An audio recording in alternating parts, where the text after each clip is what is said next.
Ladies and gentlemen, boys and girls, worshippers of all ages, welcome back to YouTube.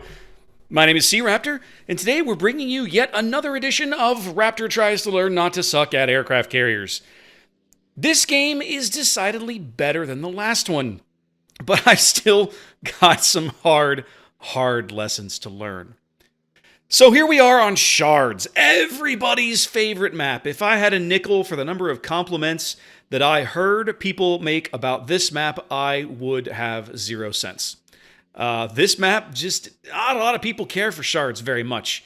And I've discovered for me, it's a tough map to play as a carrier. They're places cruisers can hang out you can surprise them, but it's a hard map to scout for me. I struggle to play this map a bit. But we always take out the rocket bombers first here, trying to get a sense of the enemy team here. And one of the things that the behaviors that I'm noticing, you're going to see our team do it, you're going to see their team do it, and it makes being a carrier early in the match very frustrating.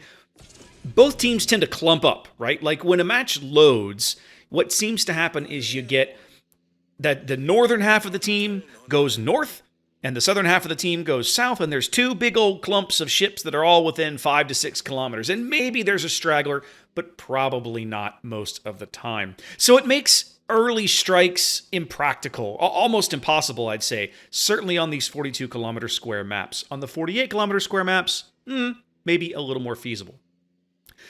Now, they only have a Lo Yang, so I've got the rocket planes out here. I expected to find him south of B. I didn't. So now, there he is. There she is. So I was expecting to kind of find him out here leading the team to A, and he was. But he's got a lot of cover. Look at that. There's 5, 6 ships within 5 kilometers of him. The odds of me getting more than one strike off, even getting one strike off, are not great. I kind of dawdle with this, right? Like, I'm playing with this Wichita as AA. He's bagging kills. He's doing damage. I really shouldn't be screwing around like this. I should have just gone in and made a run on the Wichita and taken what damage I could get. I'm still screwing around. Like, this is just bad, right? I've lost 2 planes for no gain. I should have already pushed in a rocket strike on this Wichita and gotten whatever chip damage I can and gotten out, which is what's finally going to happen here. But, you know, it takes me a second to pull my head out and get that going. Still a solid hit there, 4K. I can't really complain too loudly about that. So, again, now I'm like, all right, well, got a lot of guys going up north. Let's see if we can blunt this northern push with some torpedo bombers. And, of course, the enemy Shokaku is coming in with his torpedo bombers on my friendly New Mexico up here, just off the squadron's port bow there as we head off this direction. So I'm boosting. I'm trying to get up here to be able to drop a fighter to help these guys out. And in the end, it's not really going to matter a whole lot. By the time I get this fighter off, he's already got his second set of torps in the water, and I think in the end he ends up pulling these guys out because he's only got 4 planes left in that squadron. Oh, actually, no, it looks like he's okay. So he's going for the Ismail with his second run here. He's spreading the love around. I put the fighter down, but it's not going to amount to a whole lot. So again, just not great play. One of the things that I'm learning as I put more time into carrier is it is a class that requires more patience than I am used to or than I am successful at having much of the time, right? And you're going to see me make some panicked plays over the course of this game and make some questionable decisions. It works out in the end, but damn does it come down to the wire. You got to strap in. This game will go all the way to time. So I stalled the Gneisenau now. I lost sight of him, but I knew I was going to be able to get my attack run off before I lost him again. He's turning out, which gives me a chance to put some of these torps into the water. Now, one of the things that I've rejiggered on my carrier, you notice that I didn't have a tremendous amount of torpedo time there in terms of run-up time. I've changed one of the modules out to give my rockets more time on their attack run, and it shortened up the torpedo attack run time. I'm playing around with this to see if I can make it work. I normally start a torpedo run at about 5.5-ish clicks. That's normal. And I find that most of the time, you see there, I still had a second or 2 left on the timer. I don't really usually need a full 15 seconds of time to get a run in. So I've decided that in my mind it's more beneficial to have the extra rocket attack time to give me more time to get lined up or to just get the target picked out. So I'm trying that, and it worked out there. But I think there are probably some instances in the game when I wish I would have had the extra torpedo time back. So for the first time this match, we pull out the AP bombs. I'm intending to bomb this New Mexico here in the B cap. So we're charging up to try and give him some support. He's at point blank with this Tirpitz and this Kagero. And in the end, like, you know what? The Kag's got a pretty good salvo there. The Tirpitz is right there. They don't need my help. Okay, well, works for me. One less ship to futz with. So instead, I decide, all right, well, we got AP bombs. Now what do I do, right? Like, am I going to be able to break into this group down to the south? Probably not. I briefly considered going back to dump a fighter out for the Hipper or the Hoang-Hae, but I'm not going to get there in time. The Dallas up in front of me has just bought it. So now I'm left with a lone Gneisenau on the 10 line that I can go mess with, or a massive clump of ships that I'm probably not going to be able to really get anything useful out of. I do decide that I'm going to try and salvage this Tirpitz a bit, but basically it's too late for this guy. He just doesn't know it yet. I am going to leave him a fighter here just in case the carrier decides to make an issue of it, but in the end, it's not going to matter, Hill of Beans. That fighter ends up really being a more benefit to the Kagero than the Tirpitz, who will be off the board momentarily. So with the AP bombers now, I'm like, well, now what do I do, right? I'm Wichita, Miyoko. I've got a Gneiss way in the back. There's a Kutuzov off my port side. Yeesh. And here's the Lo Yang. Now that's interesting and noteworthy. To see him moving to the cap tells me something. I decide I'm at least going to get something out of these bombs before I lose them. So I go in for a run on the Wichita. And, well, it's not the best drop, but it's not the worst. I get, a couple of pens, but I decide that's not what I want right now. I get back to my deck. I'm rejiggering my course here, trying to maneuver. I'm turning back towards the east here, east along the A-line, as I bring out the rockets, intending to go Lo Yang hunting, because he's a little farther forward of the Wichita. The Kutuzov's all the way in the back. He doesn't have a tremendous amount of close air support right now, and I think that I can bag him to good effect. The Kagero is trying to clear B. He's done it a bad way. He should have gone north, straight north through the gap. Instead, he's running along to the west. Hopefully that matters. I'm zooming in here, trying to get a fighter down for this, to try and cover this Hipper a bit. I do succeed in getting here in time and leaving him a little bit of air cover. But I think, again, this Shokaku's already outsmarted me. His next torpedo run is already heading for the New Mexico off to my north. Kag makes it. He survives. And now it's time to go Lo Yang hunting. So where is this guy? I expect him to be trying to push up to the bottom of the cap. I expect the Wichita to be in that smoke up ahead where I can't quite make him out. And certainly there he is right on the edge of it. But I'm not finding the Lo Yang, so I decide, well, I know I can thump the Wichita a little bit with these things, so let's go for it. I have to slow down to get the reticle to line up, but we do get a decent hit into the Wichita. It's not a great one. 1,600 damage. But he has no heal, so it all sticks. I'm still not finding the Yang, and I want to, I brought these planes all the way here. Let's get something out of them. So again, we go for this poor Wichita, who's probably tired of seeing me attack him by now. This hit is better. 9 pence for 3k, as we lose the Miyoko way over on the 2 line. So now their team has basically wheeled around. They're moving directly from A to B. Our team is attempting to make the same play, going from C to B. This has become a very common thing in the way Shards plays. Each team moves in force to one cap or the other, and then everybody turns, and we have to play through the center. Wichita now trading fire with the Hipper and the battleships to his north. He's holding up decently. But again, I've pulled out the torpedo bombers, intending to go try and get him off the board. Either him or the Gneiss are enticing targets right now as they push up. I really wish I knew where this Yang was. That's the guy that I really want to take my rocket planes and go harass, but I just don't know where he is. With the game half gone, I've only managed to rack up about 40,000 damage. For Enterprise, that feels a little bad, and really that's because I haven't been able to really flex the AP bombs, right? They've got targets that I could have been using them on. I could have gone after the Gneisenau on the 10 line earlier, but it felt like overkill. We had so many ships over there. Aha, the Lo Yang is somewhere. There he is. All right, now we know where to look for him. But with this torpedo bomber, squadron, I have a selection of targets. The Wichita pops up. He's very low. I decide I'm going to try and get this guy off the board. I don't want him around anymore. I'm tired of him. And we put some torps into the water, hoping to get him off the board. Now, the Kutuzov is in this smoke over here. I'm not going to get much else out of that squadron, so I pull them out as I do bag the kill on the Wichita. Only a 3K hit, not a great damage, but hey, a kill secure is a kill secure. And we are up 2 ships at the moment, though we will be losing control of B here very shortly. Now, we know where the Lo Yang is. I know where his approximate location is, so again, we've reached for the attack aircraft, the rocket planes. I really want to get this guy. He's very low. You can see there on the right, he was last spotted with about maybe 20% of his hit points. 1, maybe 2 really good rocket strikes, and I can wipe him out. But he's smoked up. Dang it, his smoke has come back off cooldown. He's probably just going to camp in there. I'm not going to be able to do much about it. And this Kagero, if he's not careful, is going to get hydroed and dead very, very quickly.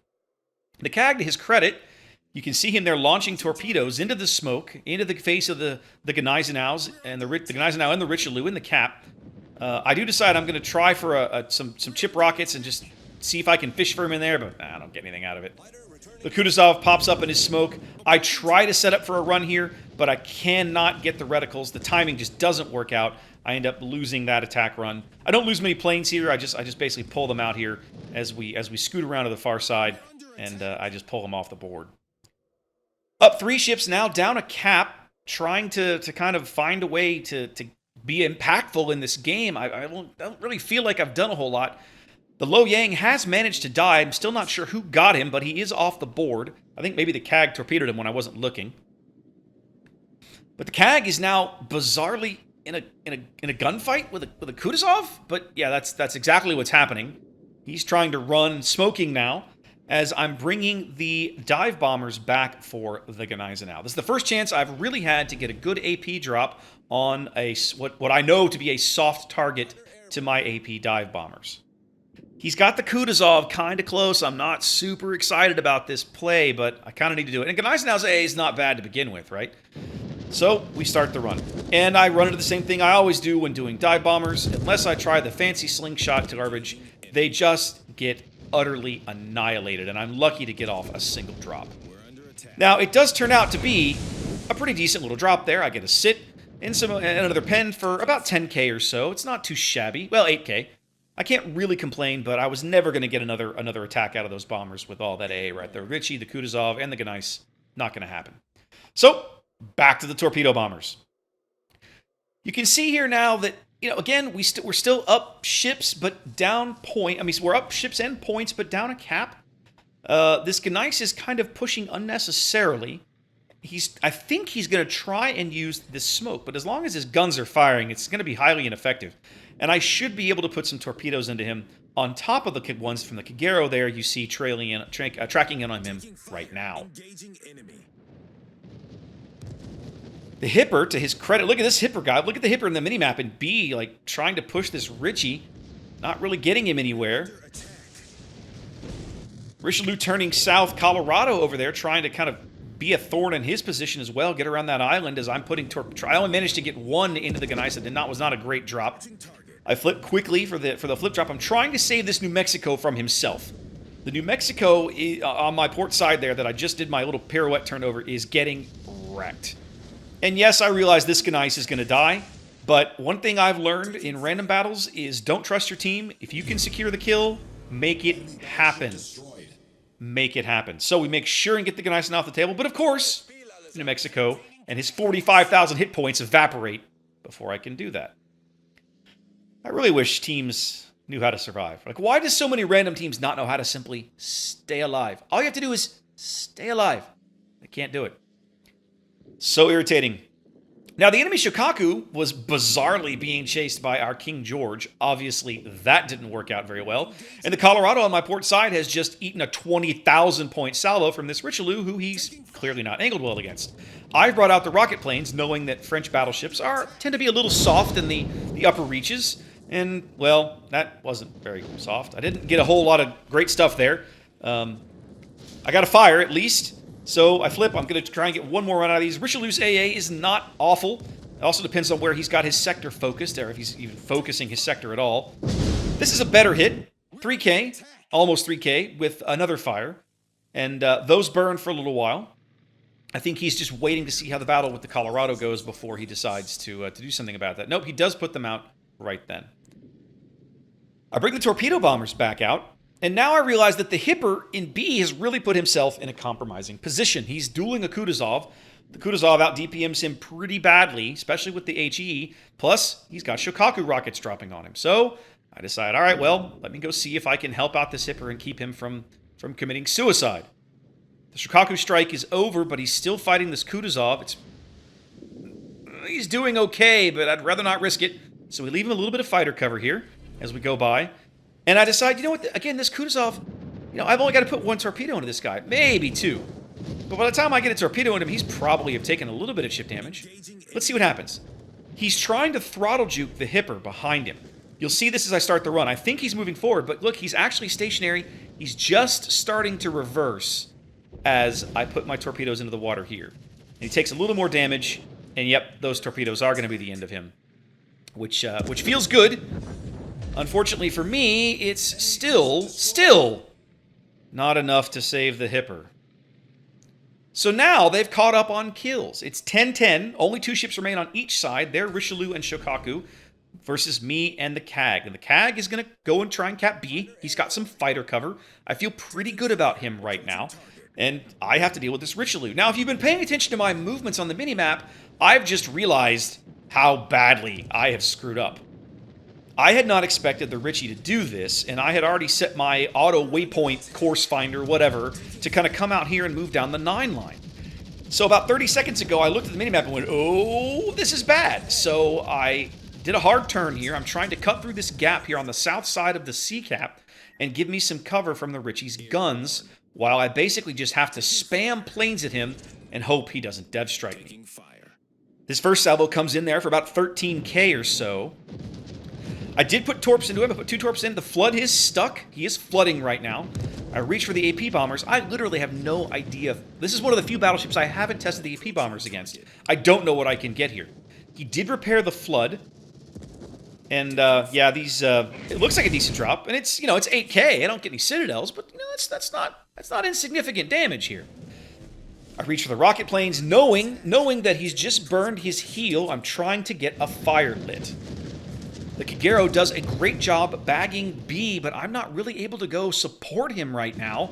I've got to deal with the immediate threat. I cannot take a squadron down there to leave him fighter cover. All he has to do at this point is not die, right? We're gonna overtake these guys in points in a minute, and I'll probably be able to kill this Richie. Now, that first torpedo drop is way in front of him. That's intentional. I'm trying to make sure that he holds that course while I come around for a second drop. Luckily, I do still manage to get one into him. So this is kind of like the modern equivalent of the cross drop. I did not do it great. Okay, I'm still new at this, right? But that was the goal I was going for here. You do a torpedo drop a long way out in front of him, and then you come in, force him to hold that course, and you come in for the broadside. And the second drop is where the damage comes in. I do land three torps, but I do not get the flood that I really need. And here's where the panic sets in. I realize I've got to kill this guy now. What I should have done before I launched these planes was just go full reverse. Just tap my engines, but I didn't do it.